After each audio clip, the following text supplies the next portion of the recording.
हम पूरे उस बिल को उस एक्ट को अनकॉन्स्टिट्यूशनल मानते हैं और ये आर्टिकल 25, आर्टिकल 26, 14 और 15 और 29 का ग्रेव वायलेशन है। ये हम पहले से ही बोल किया है और आज फिर आपके सामने रिपीट कर रहा हूँ। No. See, let us be very careful.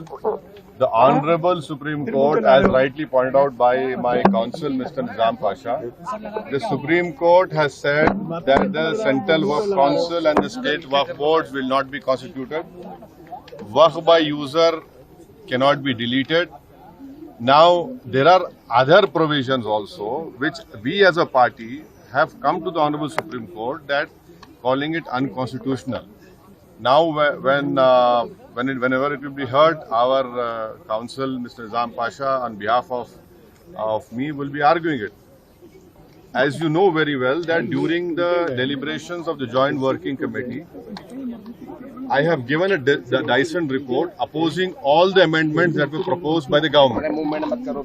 And during the debate in the Parliament on the consideration or passing of that bill, I have opposed each and every amendment. I have called it unconstitutional.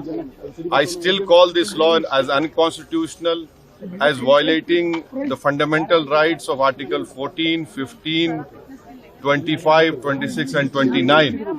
So our legal battle will continue to ensure that this act, against this act will continue. देखिए सवाल देखिए, आपको पूरे उस कानून को समझने की जरूरत है। अब 5 साल का मुसलमान प्रैक्टिसिंग रहेगा, 5 साल प्रैक्टिसिंग मुसलमान का तो रहेगा। अब उसको कौन डिसाइड करेगा? अब कोई महिला है, उसको कौन डिसाइड करेगा? तो ऐसे कई उसमें जो अमेंडमेंट्स के जरिए लॉ बनाया गया है, हम उसके आज भी मुखालिफत कर रहे हैं और कल भी अपोज करते रहेंगे। और लीगली हम सुप्रीम कोर्ट ने चैलेंज किए, हम उसको उन तमाम चीजों को violation of the fundamental rights मानते हैं।